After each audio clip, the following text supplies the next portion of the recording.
Welcome to SR Pharmagan. Today we are going to discuss on the classification of antidiabetic agent and injectable drugs in diabetes. Antidiabetic agent majorly classified into injectable agent and oral hypoglycemic agent. Under the injectable, insulin, amylin analog, then GLP analogs are there. Under the oral hypoglycemic agent, sulfonylurea. Now sulfonylurea again subclassified into the first generation and second generation of drug. First generational tolbutamide, second generation glibenclamide type of drug. Magletinide, under the magletinide repaglinide. Biguanides, metformin, thiazolidinedione, pioglitazone, rosiglitazone, PPAR alpha and PPAR gamma agonist, that is the saroglitazar, alpha glucosidase inhibitor like acarbose, DPP4 or dipeptidyl peptidase 4 inhibitor like gliptin type of drug, that is the sitagliptin, then hexagliptin, SGLT2 inhibitor, sodium glucose co-transporter 2 inhibitor, that is the canagliflozin type of drug. Now coming to the insulin. Now insulin, it is the different preparation of the insulin are available. In our previous video we have discussed about the insulin role in controlling the blood glucose level or maintaining the glucose homeostasis. What is the mechanism of action in details. Today we are going to discuss about the different insulin preparation. Now insulin, it is the only drug which we can use for the treatment of the type 1 diabetes mainly, and of course in type 2 diabetes also insulin can be given for the better controlling of diabetes. Now under the insulin preparation, rapid acting insulin. So generally this type of the insulin, it is given along with the long acting insulin for the better effect. They are usually given just before or after milk.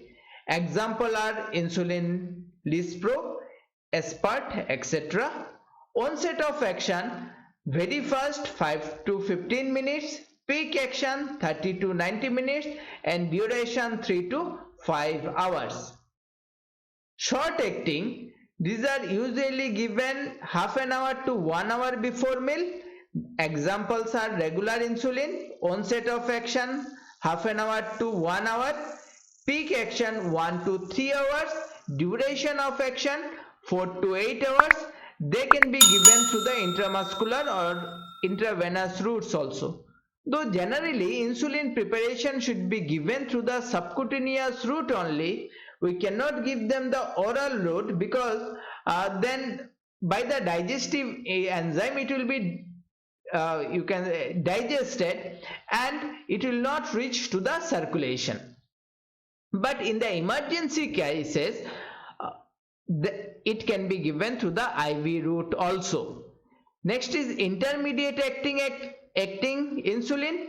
They contain the substance which act as a buffer, therefore they looks cloudy, and these buffers are important because they have to work for a long time. Example are the lantinsulin or NPH. Onset of action 1 to 4 hours, peak action 4 to 12 hours and duration of action 12 to 18 hours. Clear? 12 to 18 hours.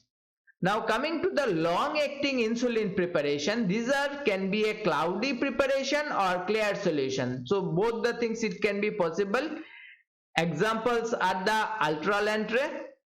Now onset of action for the Ultralentre, that is the 4 to 6 and other 1 to 2 hours. Peak action again Ultralentre, that is the 10 to 16 hours. For others generally it is the peakless. Duration of action up to 24 hours. So this is important. They have the long acting insulin. Ultra long acting insulins are insulin degludec, which onset of action 30 to 90 minutes, peak action generally they are the peakless, and duration of action 42 hours. So these are the ultra long acting insulin. Now in the insulin mixture, what happens, generally two insulins, two category of the insulins among them, clear, among them two category of the insulins are mixed together, like 70-30 human mix. It means 70% NPH and 30% regular, like 75-25 Lispro, 25 Lispro and 75 intermediate. For example, 50-50 human mix, that is the 50% NPH and 50% regular. 70-30 aspart, that is analog means 30% aspart and 70% intermediate.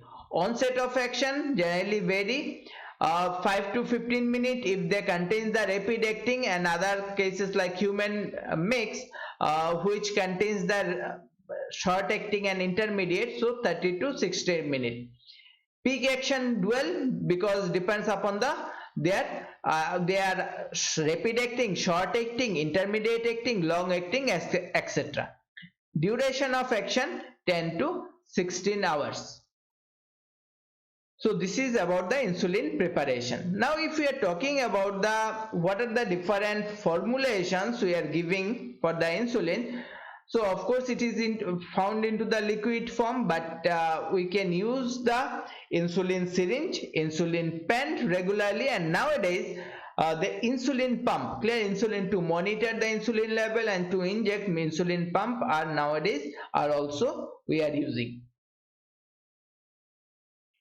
Now coming to the next category of the drug, that is the amylin analog.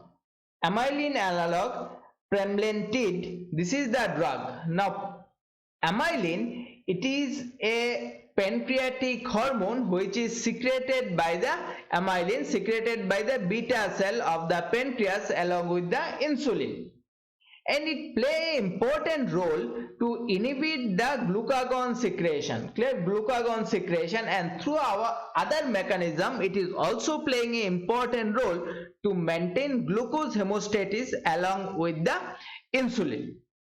Now this pramlintide, this is actually we can say that analog of the amylin, clear, analog of the amylin, but native human amylin having the tendency to produce amyloid, it will deposit the amyloid. So this drug pramlintide, this is actually derived from the designed from the rat amylin.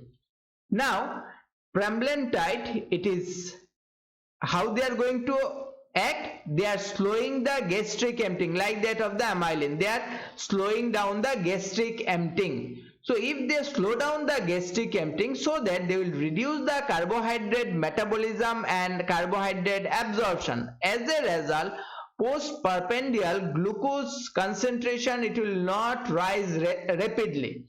So it will be very helpful to controlling the blood glucose level after taking of milk.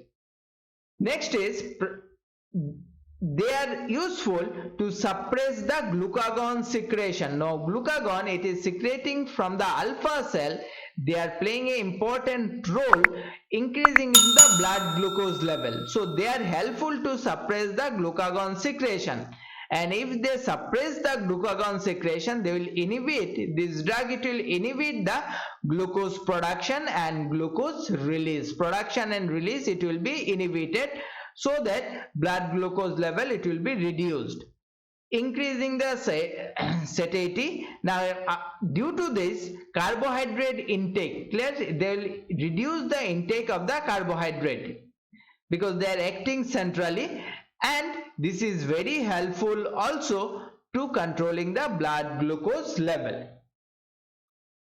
Now this amylin analog, it will be going to help insulin, clear, going to help insulin so that insulin can produce the better effect, because this pramlintide, so this is very useful to reduce the blood glucose level, as we have discussed till now. This also delay the gastric emptying, release of the gastric acid, it will be reduced, or the pancreatic juice also. Therefore they are reducing the digestion, reducing the digestion, so that blood glucose level, it will be suddenly, it will be not rise after the meal. Next is pramlintide, this moderate effect of the HbA1c reduction. So they are helpful for the HbA1c reduction also. HbA1c we are considering as a parameter to evaluate the glucose control. Now this particular drug, actually it is approved as an adjunct therapy in combination with the insulin. So in type 1 or type 2 diabetes mellitus, clear, type 1 and type 2 diabetes mellitus, to get the better result, because it helps the insulin. So to get the better result, this drug was approved as an adjunct therapy. But risk of the hypoglycemia like that of the insulin, still it is exist. Next thing is the GLP-1. Now our gut, clear, gut or the GIT, clear, GIT is responsible for the secretion of the two incretin hormone, GIP and GLP-1. Now GIP, glucose dependent insulinotropic polypeptide, which is secreted from the K cell of the gut, and glucagon like peptide, it is secreting from the L cell of the gut, clear, L cell of the gut. This incretin hormone enhances insulin secretion together with hyperglycemia. And if we are talking about the incretin hormone, and mainly if we are concentrated on the GLP-1, they are very helpful to reduce the blood glucose level and to increase the insulin secretion, clear, insulin secretion, and helpful for the glucose uptake also, clear, glucose uptake also, this GLP. Now we'll see what are the different effects of the GLP-1. Now GLP-1, it is released from the L cell, clear, L cell of the gut, and they are helpful into the different action which is responsible for maintaining of glucose homeostasis or decreasing the blood glucose level and the other function. In turn, it increases the taste sensitivity. In brain, neuroprotection, then it is increasing the satiety and decreases the appetite. So these two are the helpful to decreasing the blood glucose level. In lungs, it is providing the pulmonary protection. In heart, increase the glucose uptake, it is produce the cardioprotection and increases the cardiac function. In stomach, gastric emptying time, it will be reducing, gastric acid secretion, it will be reducing, gastric motility, it will be reducing. So they are helpful to controlling the postprandial glucose level. In adipose tissue, it increasing the fat generation, it increasing the lipogenesis, adipogenesis, and increasing the glucose uptake. So these are again helpful to reduce the blood glucose level. In muscle, they increase the glucose uptake, and in muscle, microvascular structure, clear, this is the microvascular structure, they are increasing because they are using the glucose. So again they are helpful to controlling the blood glucose level. In bone, they are helpful for bone formation and reduce the bone reabsorption. In kidney, they produce the renal protection, they give providing the renal protection. In liver, reduce the hepatic glucose production, clear, hepatic glucose production. Therefore, they are the very helpful for controlling the blood glucose level or reduce the blood glucose level. In pancreas, if we are talking about the pancreas, now in pancreas, they mainly beta cell neogenesis or the beta cell proliferation. These two are the one of the major effects. So they are increasing the beta cell proliferation and the generation, and mainly if we are talking about the mainly, they are beta cell glucose sensitivity. Clear? They are increasing the beta cell glucose sensitivity. Other than this, glucagon secretion it will be reduced, somatostatin secretion it is increased, insulin gene expression it is increasing, and insulin secretion it is also increasing. So overall they having the important effect into the pancreas, which is useful to reduce the blood glucose level. Clear? Blood glucose level. Now under the GLP-1, clear, GLP-1 analog, two drugs are there, exenatide and liraglutide. Now exenatide, this drug used to treat the type 2 diabetes mellitus, clear, type 2 diabetes mellitus, but it is used along with the metformin, sulfonylurea or thiazolidine-dione. Their side effect: acidity, diarrhea, heartburn, indigestion, nausea, vomiting is the general side effect of this type of the drug.